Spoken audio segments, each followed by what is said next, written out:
Baby,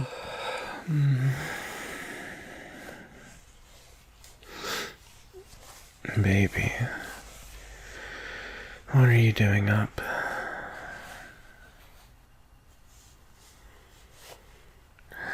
No, don't be sorry. Did you have a nightmare again? Sweetie, you know you can wake me up whenever that happens. It's no bother.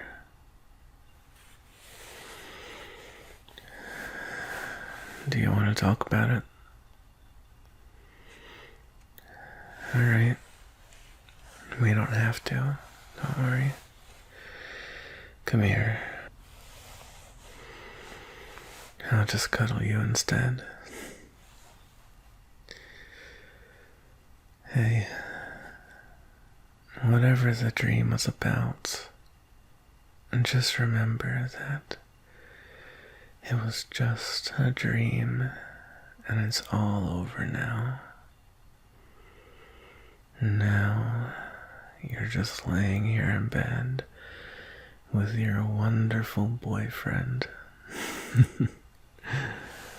I mean, I am the best, aren't I? I'm just messing around. But seriously, it was just your brain playing tricks on you. Everything is gonna be okay. It's just me and you here now.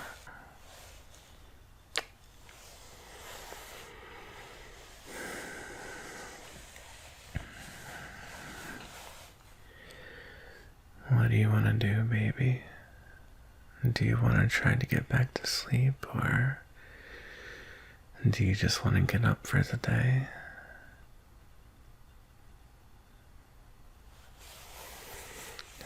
Well, yeah, it's pretty late, but I just figured you might not want to sleep after that. Alright. Yeah, we can try to go back to sleep. Is there anything at all that I can do to help? A bedtime story? Sure. Let me see what I have by my bedside table. I've got Percy Jackson, The Lightning Thief, Leaves of Grass by Walt Whitman, The Outsiders. That's a good one. Do you want to hear any of those? No? Well, I can go get some more books from the living room if you'd like. Just make something up. Darling, I love you, and I really want to help you sleep. But I am the least creative person I know. I mean, I can't just... Alright, I'll try for you.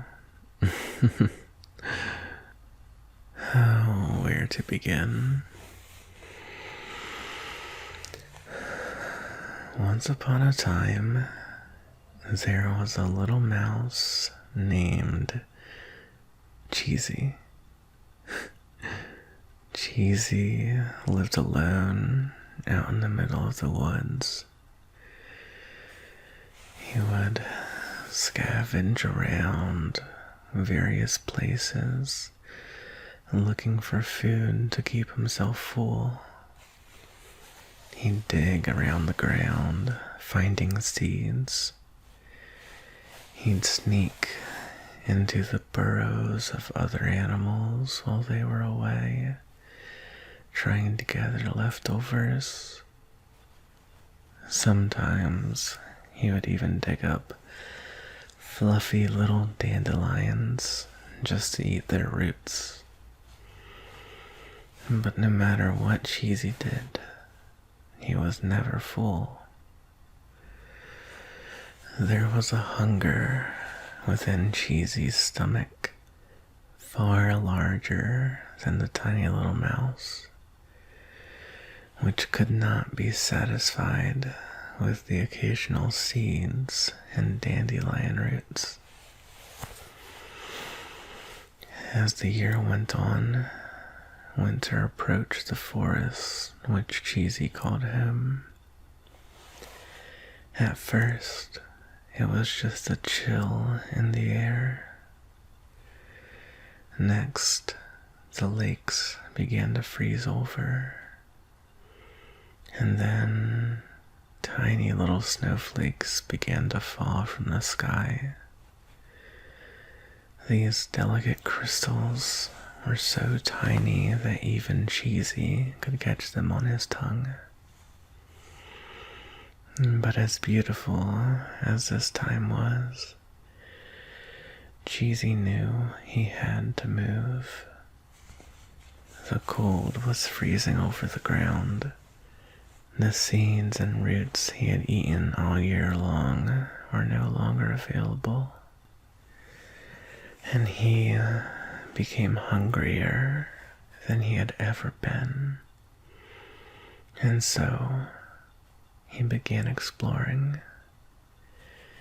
His tiny little paws pattered quickly, traversing the forest in desperation, until eventually the little mouse smelt something in the air that he had never smelt before. The comforting smell of fresh wood being warmly burned. The mouse followed the scent until eventually he stumbled upon a wrapper containing the remnants of what was a bar of chocolate. And there, only a few yards away, was the scent the mouse had tracked and the source of the wrapper. A small family sat around a campfire. 2 children and parents accompanying them. They all had sticks with gently toasted marshmallows on them over the fire. Our tiny mouse watched as the humans plucked the soft, melted marshmallows onto a set of graham crackers, then adding a small bar of chocolate to make it all fit together. The mouse's stomach roared with hunger. The mouse yearned for the warmth of the fire. And so, he took his chance. He knew confronting the humans would be dangerous. And so, he climbed his way into the vehicle they had came in with. And when the humans left the forest, they took Cheesy with them. The house of these people was relatively small. 2 bedrooms, 1 bathroom, and a tiny living room kitchen combo. But to Cheesy, it was a mansion. He had never seen a house before, and he had no idea what to do with himself. It was so warm inside the house. The carpet felt so nice and soft against his tiny paws. And the kitchen. He had never seen so much food in his life. Fruits of all sorts. Bananas, pears, apples.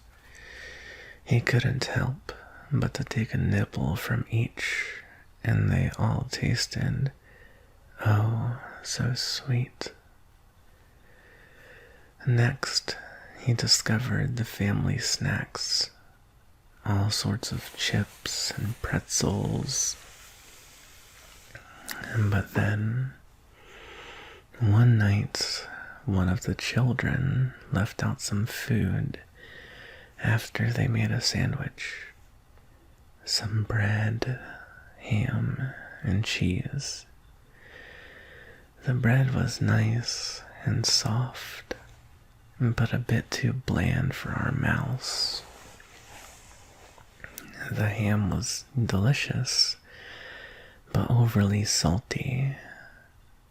But the cheese, he loved the cheese so much. He gobbled up as much as he could before one of the people came back to the kitchen and noticed the half-eaten slice of cheese.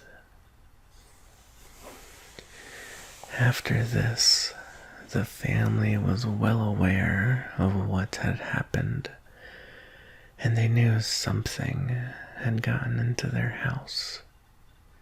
But the little mouse was oblivious to this fact. The family left out some traps with cheese as bait, and our little mouse took it. He went to go grab some cheese, and the door slammed down around him. He was frightened. It was so dark inside of the trap. But the next morning, the family opened the trap up and let him out inside of a cage. The cage had water, a wheel to spin on, plenty of space, and most important of all, cheese. And from that point on, our little cheesy would never have to worry about being cold or finding food ever again, as he had found a nice, loving family to care for him for the rest of his days. The end. Looks like my boring little story knocked you out. Sleep well, my cheesy little darling.